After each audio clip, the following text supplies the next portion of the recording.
Okay. Where do you want to start? Instructions, right, our curved arrows. Okay, that could be our instructions. That actually works kind of nicely. That says instructions. I ran out of space. Or the result. Or the did you actually watch the video? Which one of those you want to start with?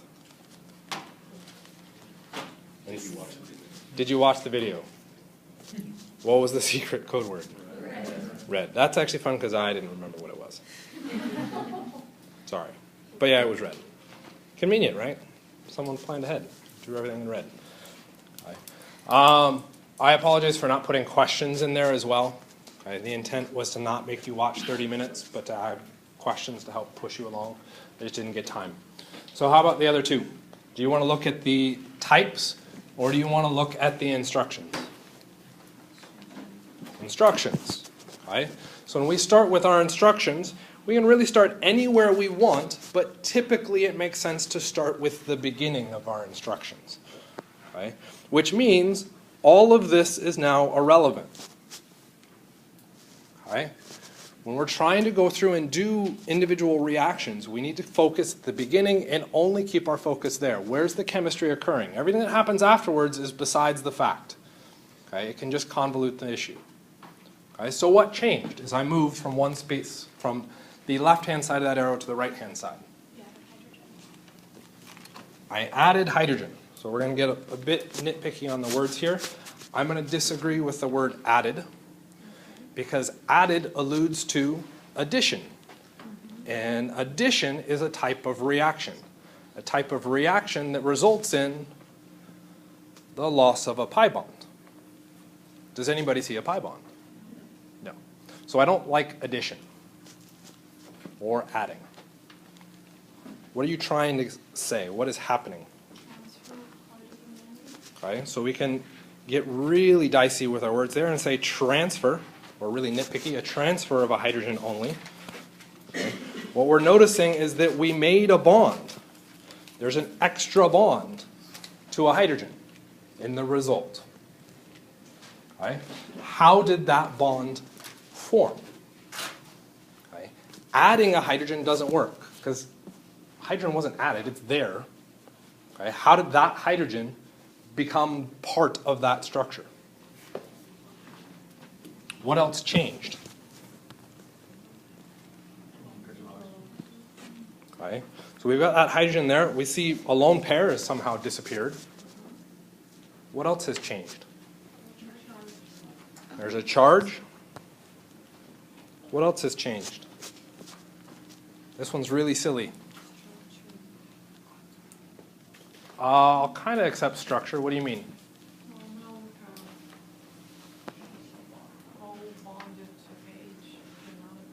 Yeah, there's a line there, right? Okay, where did that line come from? What makes that line? 2 electrons. Okay, where did those 2 electrons come from? The lone pair. So we've changed the orientation of that pair of electrons. Instead of it being associated with just the oxygen, we're now saying that lone pair of electrons is associated with both the oxygen and the hydrogen. Okay? So what happened is I've changed the location of that hydrogen, and I put it now closer to the oxygen. Now that I have electrons between those 2 atoms, now what's happened? Now I can say that that pair of electrons is now a bond, showing that line. Okay? Because I don't want to have to constantly redraw the location of every single atom around a bond, I want to go through and say what I want to do with my instructions. Okay? So there's 2 ways we can do it. Say, well, I need to change the location of the hydrogen atom, to be over here. Okay? That is a valid description. I'm saying I changed the location of the atom by placing it there. The issue with that is that that atom is constantly moving right now. Okay? But that doesn't make a bond. That hydrogen can be right next to the oxygen and no bond forms. Okay? What causes the bond to form?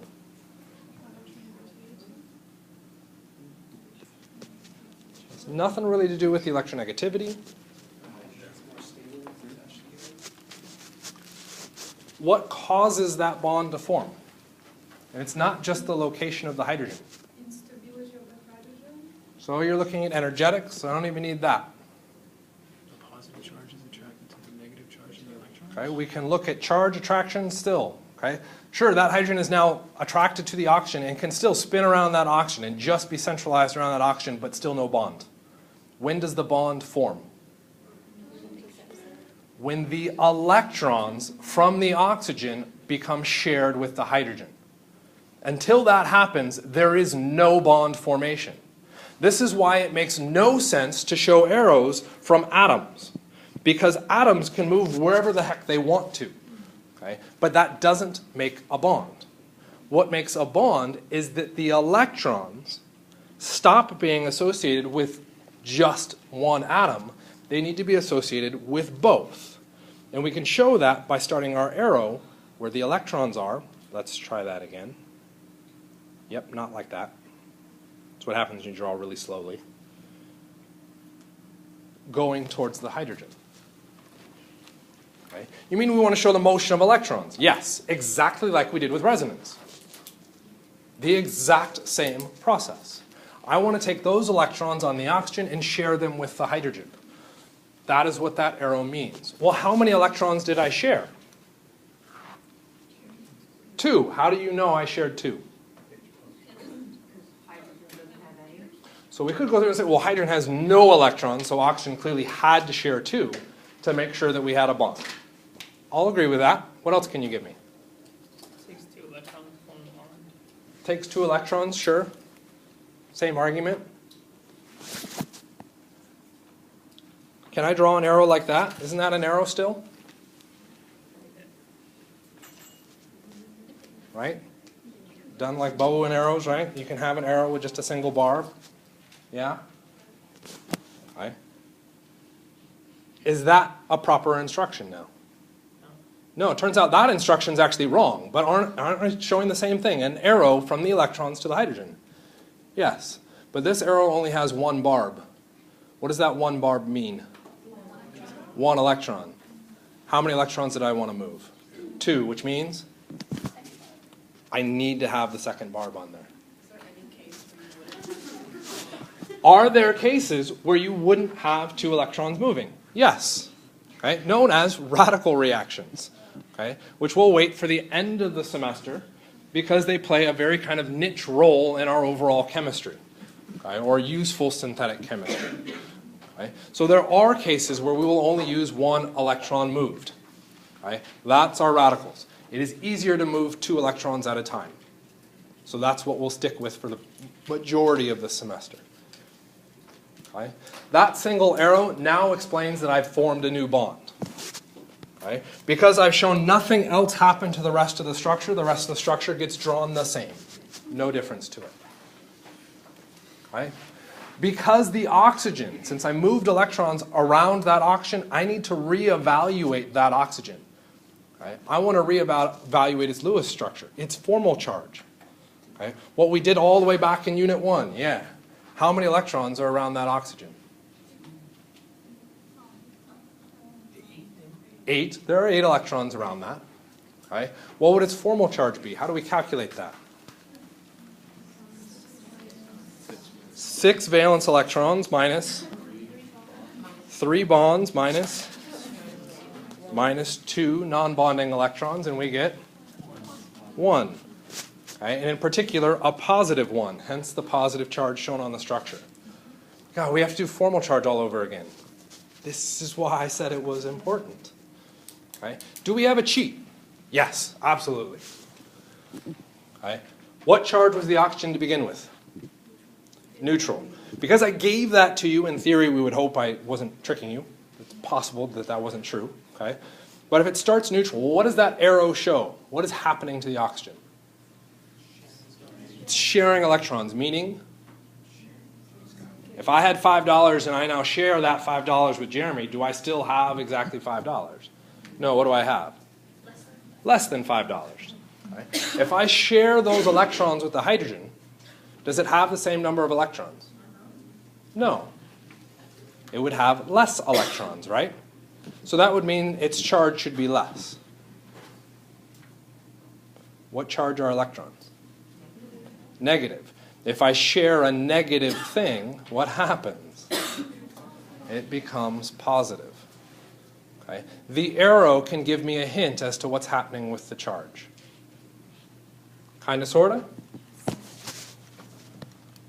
Too slow, too fast. Where are we? Good? Okay. So, transfer of a hydrogen, we want to come up with a reaction name for this. Within this video, I gave you 5 reaction types. Okay. The only thing we've transferred here is a hydrogen. Nothing else is changed. Okay. You've done this kind of chemistry a lot. Okay. This was all of 151 and 152. What kind of chemistry is this? This is acid-base.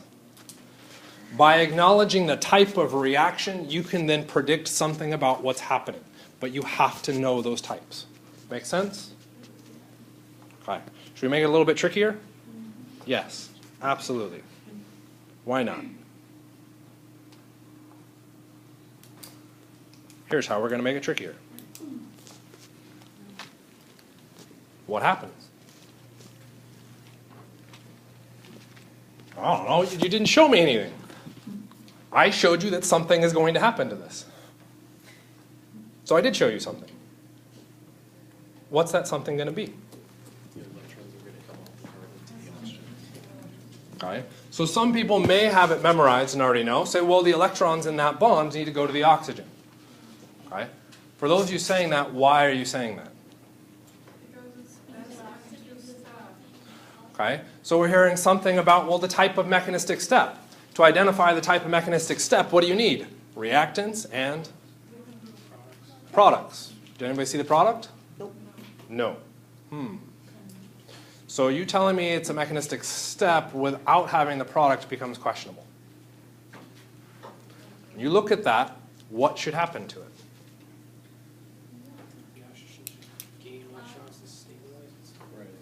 What we need to do is look at our structure and say, what is bad about it? The charge. Okay. Does oxygen want to be positively charged? No, oxygen does not want to be positively charged. It's the second most electronegative element on the periodic table. It wants its electrons. Okay. Yes, I forced it to be positive in that previous reaction, but it does not want to stay positive. Okay, so what happens? What does oxygen need to do? It needs to gain electrons. Okay, so I'm going to draw some electrons. There's some electrons. I'm going to have those electrons come in and help out that oxygen. Why is that a problem? We would exceed the octet. Okay. So we don't want to find electrons from outside. We want to find electrons from inside the structure. Where are there electrons within that structure? In the bonds around the oxygen. I have electrons in those hydrogen bonds. I also have electrons in the carbon-oxygen bond. I also have electrons in every other carbon and hydrogen in this structure. So I've got, believe it or not, red, purple, and blue on that drawing. Red to the hydrogen, purple to the carbon, and then blue everywhere else. Do the blue electrons make sense to use? Why not? They're too far away. Okay? So the blue ones are irrelevant. Purple or red? What happens if we do purple? We would take those electrons and put them on the oxygen. So there's our oxygen. We didn't touch the hydrogen, so those are left alone. And if we put those electrons on that oxygen, it would then be water. And we would have that as a result. Oh, exciting, I just made water. Come on, have some more excitement. That's actually pretty cool. Is that a correct answer? We have to worry about charge. When we go through and look and try and predict something, we have to maintain that charge, particularly if we're going to draw all the pieces. Oxygen took those electrons away, which means the carbon is now positive because it's missing those electrons. The same thing that we used back in the previous one to decide the oxygen needed to be positive, we could use here. The electrons in that bond went to the oxygen, which means the carbon lost them. That means the carbon's now positive. Okay. Could I have taken the electrons away from a hydrogen? It's easier to take it from carbon because it's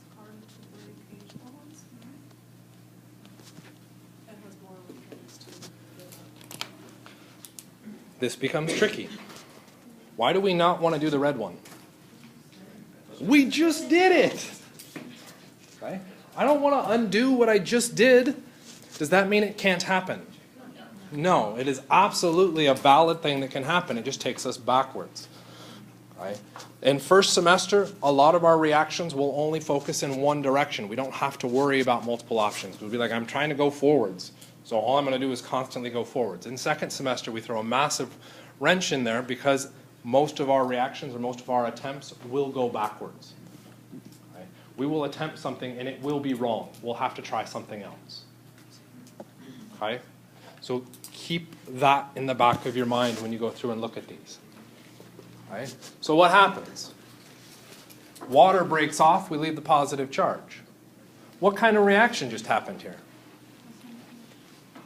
Right? SN2 is a possible name for a mechanism. S for substitution. What did you substitute?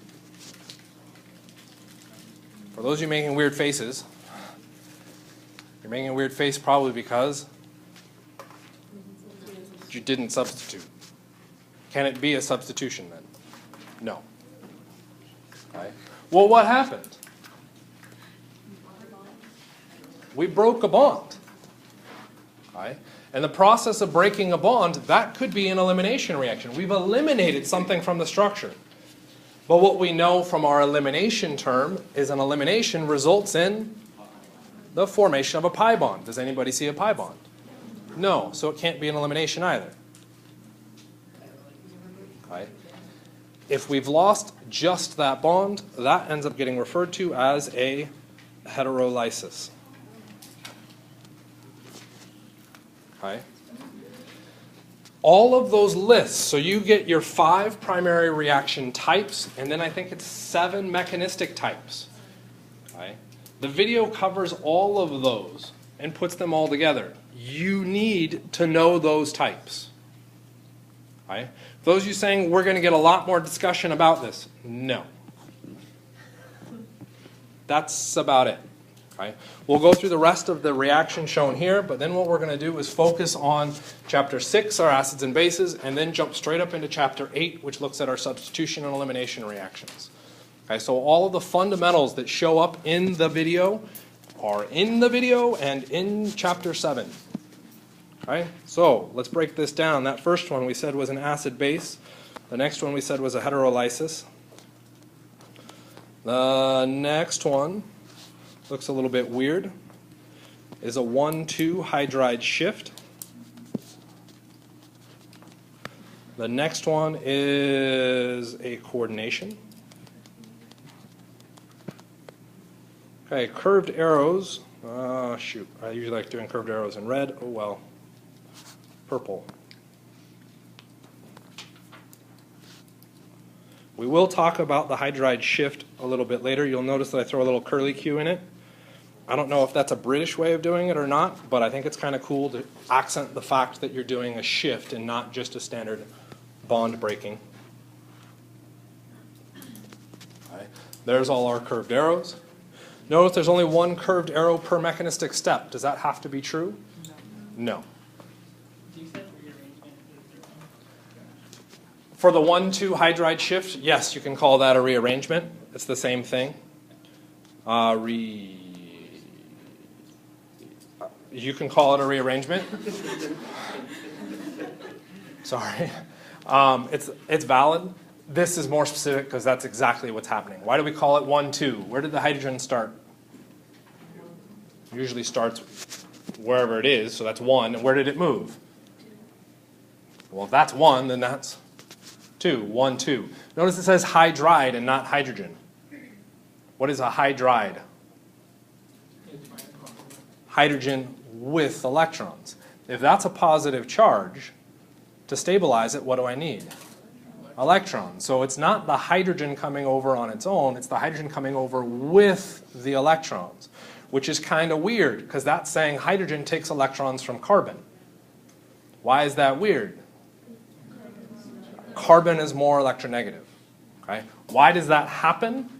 Because the product of that rearrangement is more stable. Like stability, we've never talked about stability. Yes, we have.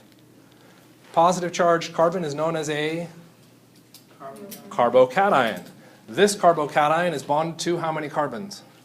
2. This carbocation is bonded to 3. Which one's more stable? 3.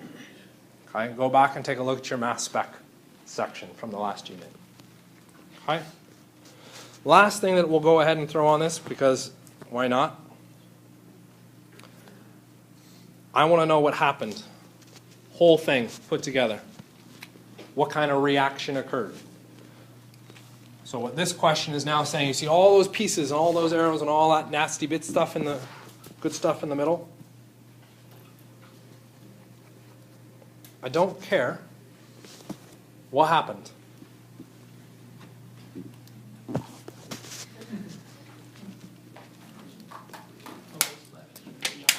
The OH left, and bromine came in.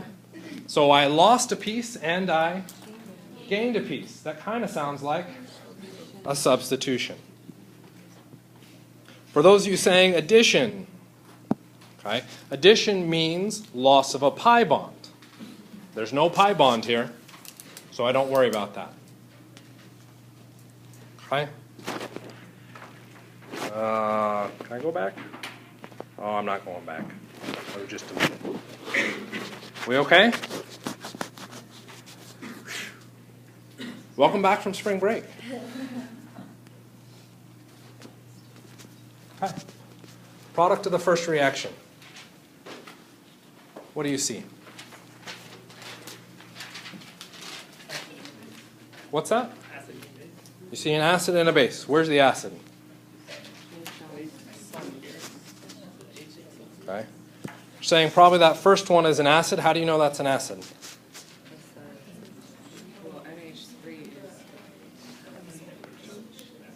Oh, we're running into all sorts of fun things on that. I can tell you why the first one's an acid according to 130, because I teach that. I don't know what they tell you is an acid in 151 or 152, though. Okay. The big tip-off, you have a hydrogen in front. That's almost a guarantee for an acid. Remember the context of that in 130 or 151, 152. We're not in that class anymore. So we have to be a little bit careful with that assessment. Okay. The next one then, well, if that's an acid, then the next one's probably a base. Okay, so the acid, we said, had to have that hydrogen in front. So what is an acid going to act as? A proton donor. Okay, H plus donor. Same thing. Which means what does the base need to do? Must be a proton acceptor. Oh, geez. Whatever. Okay, so what happens? What would my product be? SO3 minus 2, or 2 minus, because it's lost an H plus. The charge has to become more negative. What happens the other one? I would get NH4 plus. We'd almost always see them written out that way, okay? Because those are our standard formats for our formulas. Formulas are horrible. We should not rely on them too much. We should really be thinking about structures when we evaluate these. Okay? So in that case, we said the HSO3 minus was an acid. How about the bottom reaction?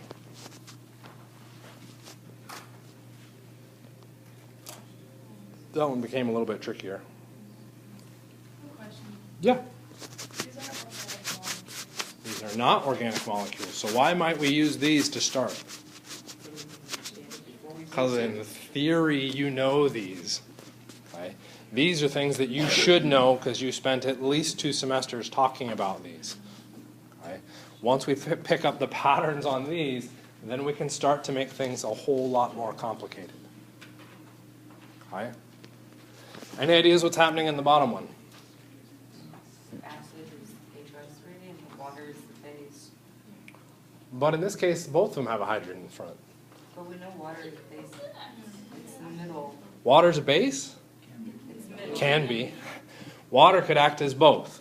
Okay? Because I already threw one up there with the HSO3 minus acting as an acid. More than likely, I'm probably actually fishing for it to act as a base. Right?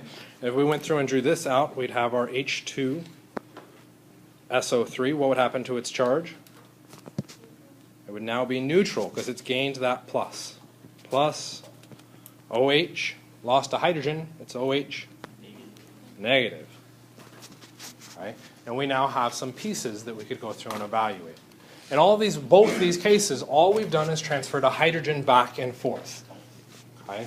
And so we've got acids and bases within our definitions. Did I miss something? We got it. What's the question? I remember how in the bottom one, HSO3 is the base and the top is So that's an interesting question. Why would it all of a sudden shift? Well, how did we decide it was an acid here? Well, we said a hydrogen in front and aqueous. Why is it now problematic here? Both of these species have a hydrogen in front. Okay? So I decided, let's just say it switches to a base. Well, can all acids act as bases?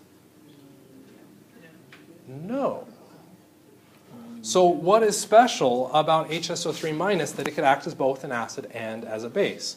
Okay, well, what does it need to do to act as an acid? It needs to donate a proton. Does it have a proton? Yes. So everybody's okay with it acting as an acid. To act as a base, though, what does it need to do? Accept a proton. Well, the only way I would know it acted as a base is if I drew the product and said, well, here it accepted a proton. What can I do by looking at that and say that could act as a base? To accept a proton, we're accepting a positive charge. So a big tip-off for a base would be something that is negatively charged. Because we have that negative charge, we now have a hint that that could act as a base. Okay? Could being the operative word. Okay? So we need to be looking at our definitions and very carefully applying those definitions out to every single structure we look at. And that's where this does get really, really dicey. Okay? So if we look at our definitions for acids and bases, it started all the way back with Arrhenius, which I hate, okay? Because it's H plus donors and hydroxide donors. That didn't work in our previous case for the first example. We had no hydroxide. So that definition doesn't apply. Okay? Bronsted and Lowry. Bronsted has that little 2 dots over the top of it, which is why it's not drawing it. Font issues. Expanded that definition a little bit and now said, well, I like those definitions, but this hydroxide one's a bit out of the way. I'm going to switch it to now only look at H+. Okay, for both definitions. Okay? The acid, I won't change. It has to donate H+. The base has to accept that H+. And if we looked at hydroxide, well, what did hydroxide do to act as a base? Well, it accepted H+ to become water. So the definition still fits. It still matches. Okay? The reason we preference Bronsted-Lowry is it expands the definition a little bit. Okay? Because we don't like saying H+, we often shift that to proton. Because if I look at hydrogen, there's hydrogen, has 1 proton and 1 electron. If I get rid of the electron to make it positively charged, what is it? It's just a proton. That's where the proton donation comes in. Be careful as well when we talk about proton donors and proton acceptors. We're not talking about nuclear chemistry. That proton is not going into the nucleus of another atom. That proton is just hovering on the outside of the atom. Okay? Okay? So, quick practice. What do you think? Acids, bases, or neither? 1, 2, 3, 4, 5.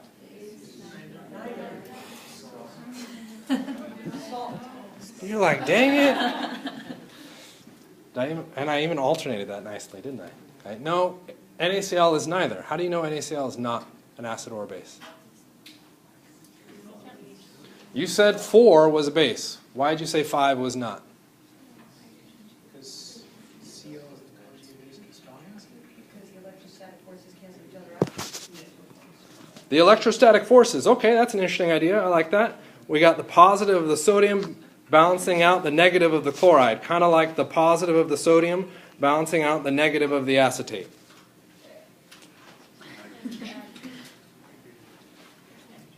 There's hydrogen. Okay, because it has hydrogen, then it's an acid. No, you all said it was a base. So I don't like that either. Because it completely dissociates and it can't set orthogonally. This is going back to your 152 conjugate ion pairs, I think is the wording for it. 152 is a bit out of the realm for me. Okay. We'd have to go through and add these to water and see what happens. The sodium would pair up with the hydroxide, leaving H+. Okay, so sodium ion would make the solution acidic, except I would make sodium hydroxide. And what is sodium hydroxide? It's not just a base, it's a strong base, which means it completely dissociates, it never pairs up with water. What happens with chloride? It's a strong acid, so it never forms and it reverses. Acetate forms a weak acid because that is allowed to form. It can act as a base. Okay, so all that hardcore stuff that you tried to forget. CH4. Neither. Why is that neither? It has hydrogen. The hydrogen's not in front. Yeah. Not a bad guess. Okay. So let's switch it up. This one had hydrogen that was hydrogen in front. And I was going to try and change the orientation of the molecule so that we could get rid of that, but I can't do it. There's our acetic acid. There's our methane. Why is the acetic acid an acid? And don't tell me it's in the name. That's cheating.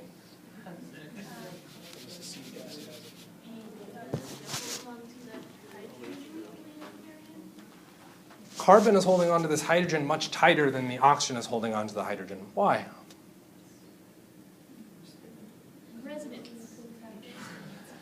For those of you who are laughing because she just said resonance, she's actually right. Sorry. Okay. Not obviously, though. We've got an easier step first. Why is that top one an acid? Well, if it acts as an acid, what does it look like? Okay, I'm not drawing the other part of it. Versus the other one, if it acts as an acid. Why would I say that top one is allowed, but the bottom one is not?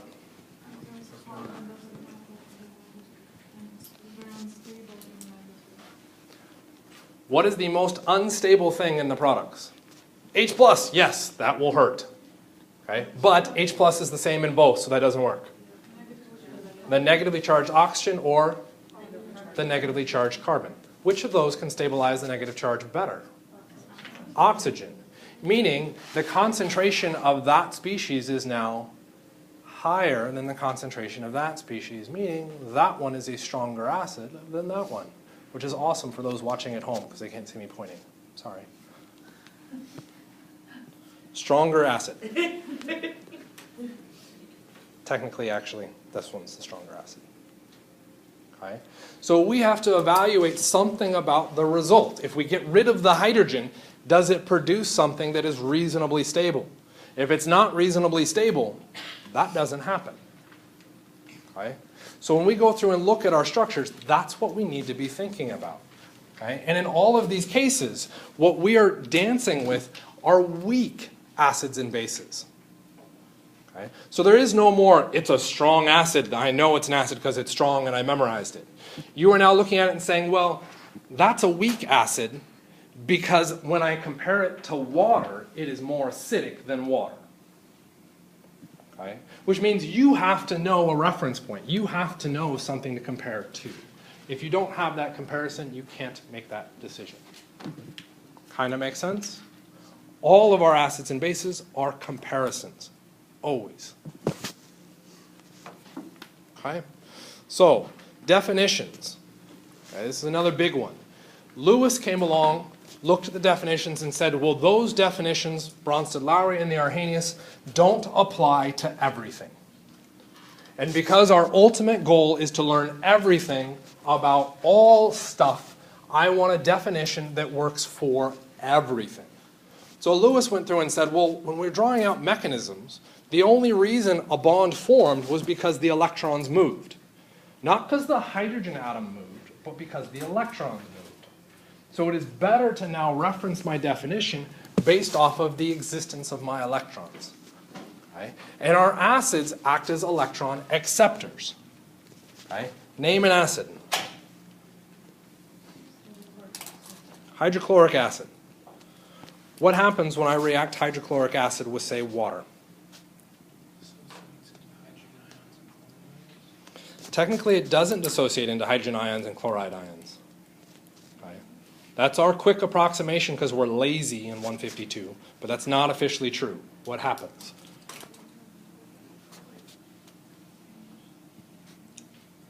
What do we form? Hydronium and chloride. And officially, for those of you really nitpicky, it's not even hydronium. It's some massive, nasty complex. Right? What did HCl do? What does that arrow show is happening? Hydrogen is accepting electrons. Lewis's definition for an acid, an electron acceptor. There it is. Right? His definition encompasses the Bronsted-Lowry definition. Right? So that's why he came up with it. But it also has this added power because it'll apply to all reactions. If I take a look at that bottom reaction, okay, do we see any hydrogens moving around? No. So Bronsted-Lowry's definition of chemistry doesn't work. This is why Lewis says, I'm the champion, I'm the real describer of all chemistry, because my definition does work. How does his definition work? This positively charged carbon does what in the next step? What happens? If we were to add curved arrows for that second step, what's happening here?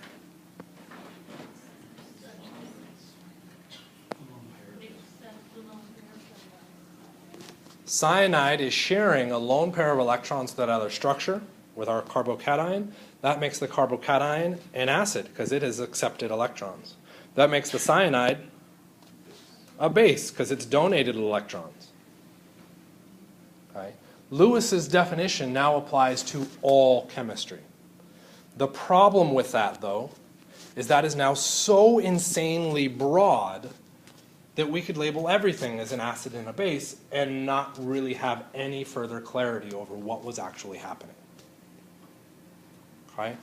This is why we try to go back to our Bronsted-Lowry definition and we invent a new definition. That new definition is our electrophiles and nucleophiles. Okay? The same intent as our acids and bases, but there's a subtle difference behind them. Our Bronsted-Lowry definitions will always talk about proton donors and proton acceptors. Our electrophiles and nucleophiles will not use protons. They will use instead, any ideas? Electrons. An electrophile will be an electron acceptor. A nucleophile will be an electron donor. So effectively the Lewis definition. What's the problem with that? The Lewis definition applied to everything. So how can we make sure that when we're talking about a chemical reaction, we're referencing the Bronsted-Lowry definition and not the nucleophile electrophile definition? Well, what is the difference between proton donor, proton acceptor, and electron acceptor, electron donor? As a hint, it starts with P, and it has 6 letters. Proton. The Bronsted-Lowry definition only applies to protons, H+. The electrophile-nucleophile definition only applies to not H+. Okay? So when we talk about acids and bases in this class, I don't like saying Bronsted-Lowry on top of that. So when I say acid, I'm referring to the transfer of a proton. Okay? When I say electrophile, I'm talking about a species accepting electrons. They're both doing the same thing, but it's the identity of the species that's being acted upon. Kind of makes sense? These definitions are incredibly important. You have to apply these. Okay? Feel free to take a look at the practice test for exam 3. There are literally questions that are, what was the definition of an electrophile? Okay? And then applying it to a structure. Okay? You have to be able to identify that. If you, so here's the difference. If you don't do that, all those people that told you what you had to do in OChem was memorize, that's what you're doing. Because now every reaction that we talk about, you have to memorize it. If you instead memorize the definitions and learn how to apply them, you're memorizing not all of the reactions, just the definitions, and now the specific application becomes second nature. You can derive everything you see. Okay? That is the power and the utility of the CARDI book and how it's designed. We're looking at the mechanisms. Make sense? Okay. Some brief summary stuff. Arrows. We got lots of arrows. You need to use them. Okay? Be aware of the differences in their meanings. Okay? We've already talked about and addressed some of those. Okay? Our curved arrow notation is all about bonds breaking and forming. So we will constantly come back to this. We'll look at a reaction and say what bond broke, what bond formed. Okay? Our curved arrows are going to show how those bonds were broken or formed. Okay? Sometimes, if we're given a balanced reaction, we can help find those charges. But the balanced reactions are not always given. Okay? So let's take a look at the first one. Okay? If I wanted to add curved arrows to what happened there, okay? What bonds broke, what bonds formed? What broke? Okay. We have an OH bond that broke, right? So we're looking at our reactants and comparing that to our products. That bond broke. Do we have any bonds that formed? Oxygen to hydrogen. Conveniently, it's a different oxygen to hydrogen. So I want to now add curved arrows into my reaction to identify both of those things happening. Okay, let's take a look at the broken OH bond. Okay. Where did those electrons go? Why should they go to the oxygen? Oxygen is more electronegative than hydrogen, so those electrons should go over here to the oxygen. What do you mean what? It goes back to that oxygen then, so it becomes one. You're addressing the balance of the electrons in the individual bond. Don't start saying, because I want the hydrogen over there, I want to start moving that. Look at that bond. Where should the electrons go? The electrons need to go to the oxygen that's in that bond. Okay? That then means, what do we have floating around? A hydrogen, and in particular, a positive hydrogen. What would I need to stabilize that positive hydrogen? Electrons from the other oxygen. So we'll take those electrons and we'll share them with that hydrogen. Notice this mechanism is different than the mechanisms we showed earlier in the class period. Because here, for this one step, how many curved arrows do I have? Two. Okay. Why do I show 2 curved arrows here, but I only had 1 in the previous ones? 2 things are happening in this one step. Okay. We're forced to show that. Okay. How many arrows could I show in an individual mechanistic step? Probably as many as you can figure out. It really depends, but for the most part, we tend to sit around 2 to 3. Okay? We don't tend to go too much more than that. Well, why not? Notice that each of those arrows were corresponding to a different molecule. If I had 3 arrows, more than likely I'm bringing in a third molecule. Which means for that step, I need 3 molecules to interact with each other at the exact same instant. Because none of you had 152 with me. We'll go through the example on getting 3 molecules to interact with each other. How often do you see a single person? You go out and do something. Do you do it by yourself? Fairly frequently? Go to the bathroom? Do it by yourself, right? Brush your teeth? Okay. So you do things by yourself all the time. Okay. How often do you go out with a significant other or a friend? It probably happens a little bit less frequently, but it happens. How often do you get 3 people together? 4, 5. Okay. We start seeing those numbers sharply drop off with the amount of times. And you can elaborate that into any individual situation that you want to deal with bringing people together. Okay? The more people you bring together, the less likely of anything successful actually happening. Same thing in chemistry. Okay? We can get two things together to interact, to do an exchange of atoms, but I'm not going to be able to get three very likely. If we go all the way back to 152, we have unimolecular reactions, bimolecular reactions, termolecular reactions. And then you're like, what's the next one? That's right. Because there is no next one, we make the assumption that we can't get four individual molecules together at any individual instant. It doesn't happen often enough to be useful. When we're drawing a mechanism, what we're trying to represent is the most likely or often enough thing to happen. Okay? That is the point of them. So we do relatively limited arrows, and we focus on running just one type of reaction at a time. Okay? And in particular, one type of mechanism. Okay? I wish I knew there was a list of all the possible mechanisms I could use. That's right. That's that video I told you to watch. Okay? You need to be aware of those so that you know what you're doing when you go through and look at a mechanism. What happens in the bottom one? Notice in this bottom one, what's different about it? I broke it up into two steps. Okay. Why did we break it up into two steps? Well, let's look. Beginning to end, what changed? So let's just do that. Beginning to end, what changed? What broke? Carbon to bromine. Anything form? Carbon to cyanide, right? Okay, so two things happened, just like we did above. Okay. So one possible way that I could have described this would have been, let's break the carbon to bromine, and let's form the carbon-carbon, right?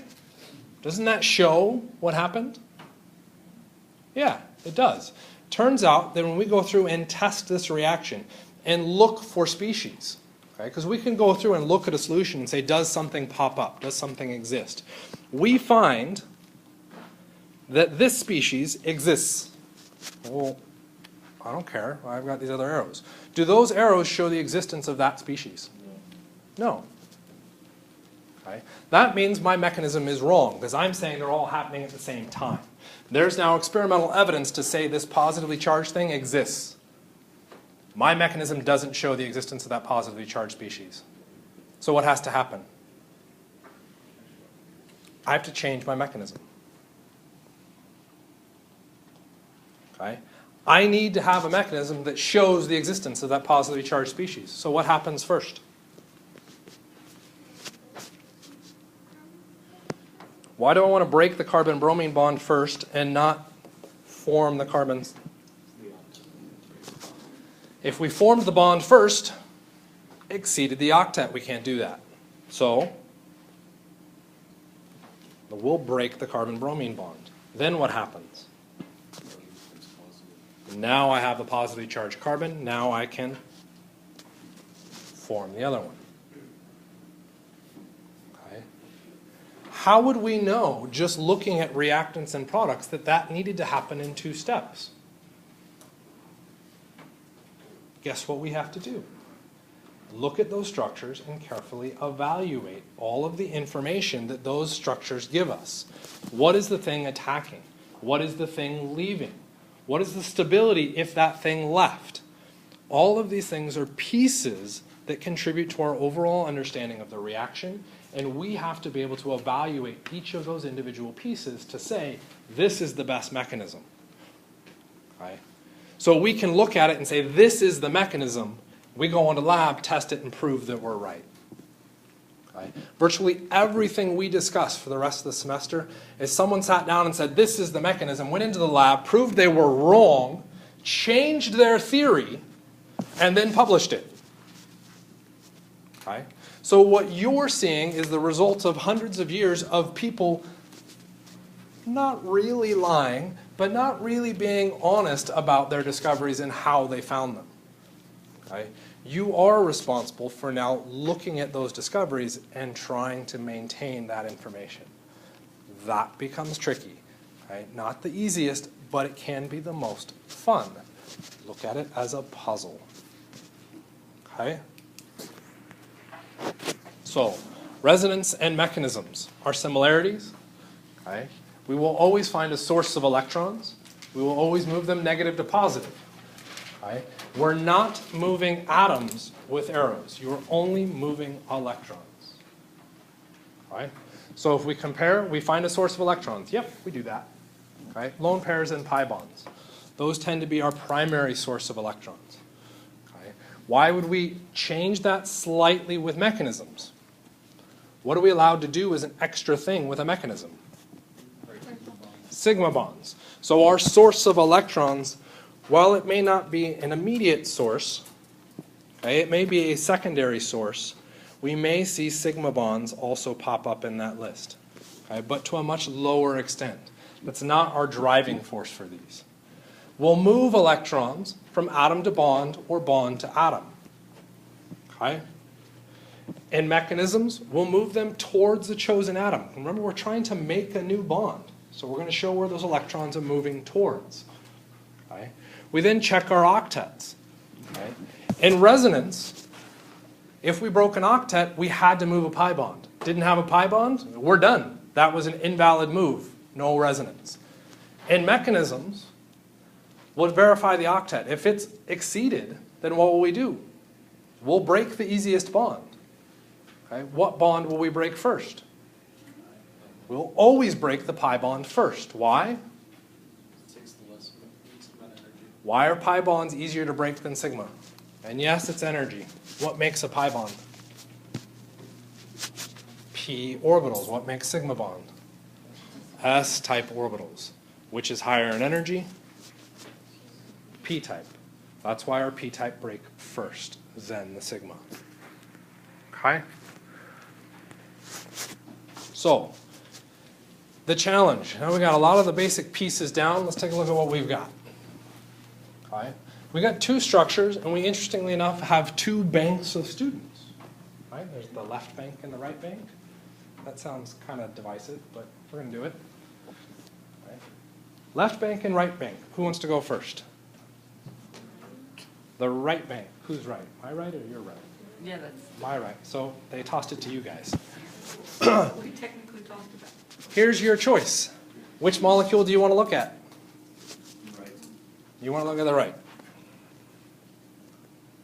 Okay. So that is you guys. Here's your question. Find the most acidic hydrogen. I want the most acidic hydrogen. Yep. Left bank. You get the remaining structure. Find the most acidic hydrogen. No, seriously, and you should talk to each other. Because if you're wrong, I'm going to subtract 10 points from your exam. Why would I do that? That's just mean. That's exactly what I said once. So, right side of this.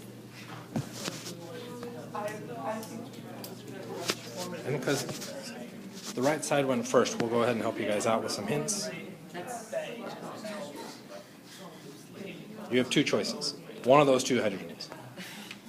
Hydrogen A or hydrogen B. You can do that for us. And because you guys went second, I'll help you guys out too.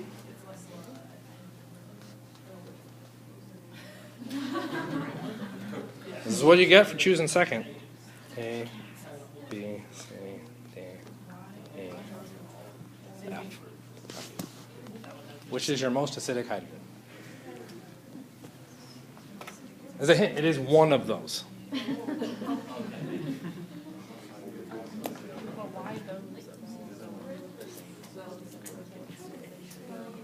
Say that again. So, what I believe Mari is suggesting here is the B hydrogen. I just circled one and not any of the others. Well, they're all the same. Why did I only circle one? They're all the same.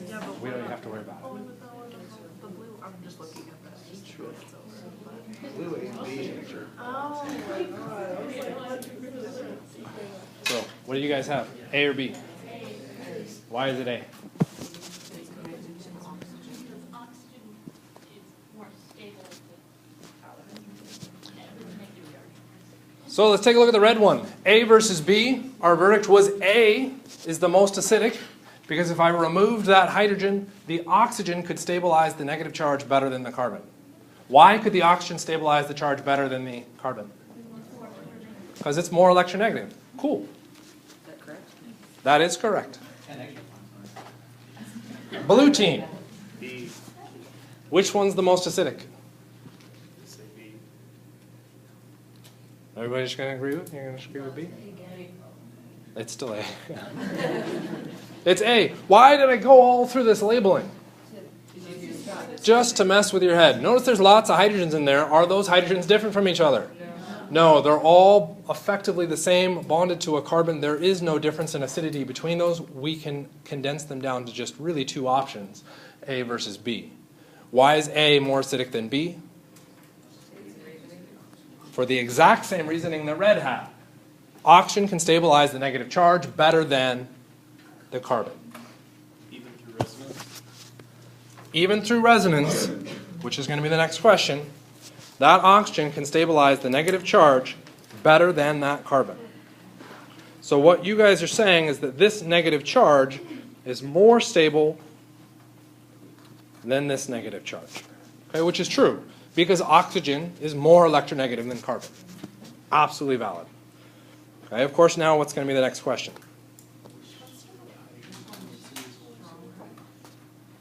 Which of these two compounds had the more acidic hydrogen? So you guys both identified your correct A hydrogens being the most acidic. And we said it was because oxygen was more electronegative than carbon. So it can hold the negative charge better. What's now the problem when comparing these two compounds? Both atoms in each structure are oxygen. So how do we tell the difference between them? We now need to move a step further away. Instead of looking at just the atom, we'll move out to the rest of the molecule. When we move out to the rest of the molecule, what do we encounter? Okay. In both cases, it's another carbon. But what is special about the red side now? Of course, I had to switch it. Sorry. You can move the negative to the other oxygen. It's a carbonyl. And what is special about that carbonyl? It has a pi bond, which means I can do resonance, which means I can take that negative charge and I can delocalize it up to the other oxygen. There are now two structures that represent that single negative charge. That means the effective charge on either of those oxygens is now 1/2. If we take a look at the blue structure, do I have any resonance? No. What does that mean? There's only one atom that can hold that charge, which means it's more or less stable? Less stable. Which means which of these had the stronger acid? The one that generated the more stable conjugate base. So the red one is the stronger acid. For those of you going, well, couldn't we have figured that out already? Because didn't you tell me to memorize that that functional group was a carboxylic acid? And that functional group was an alcohol, and the one that was red actually says acid in the name? Shouldn't that be the acidic one? Yeah, that was probably a good idea. That's one of the reasons why I told you to memorize your functional groups. Okay? What we're evaluating is looking at the stability of your conjugate base. Remove the hydrogen, look at the charge. Okay? You guys did an excellent job on this one. Okay? Every question we encounter for the rest of the semester is going to be doing the same thing. And in all cases, what we're trying to do is minimize that charge. If it's an electronegative atom, it's minimizing the charge because it can hold it better. If it has resonance, what is it doing? It's minimizing that charge because it's taking that negative charge and it's sharing it with a bunch of other atoms. So those of you wondering about resonance and stability and negative charge, take a look at short answer A. In probably both exam 1 and exam 2. I thought it was kind of important. There it is. Okay, so what are our rules? This is where we'll be ending. Apologize for running a little bit late. These are the rules that came out of a textbook that I used for 152. Down a column, stronger acids have larger conjugate bases, size. Rule 2, across a row, stronger acids have higher electronegativity. Okay? More electronegative elements, oxygen versus carbon. Okay? Then we have rule 3, which is a bunch of loaded nonsense, and rule 4, which is even more loaded nonsense. Okay? They're too specific. So really what we need to be looking at is new rule 3 and rule 4. Rule 3, stronger acids have conjugate bases with resonance. Rule 4 is something known as induction. Hydrogens closer to electronegative atoms are more acidic. Okay? Rule 3 and 4 are repeats of rule 1 and 2. Okay? How, you ask? Good question. You can tell me on a quiz on Wednesday.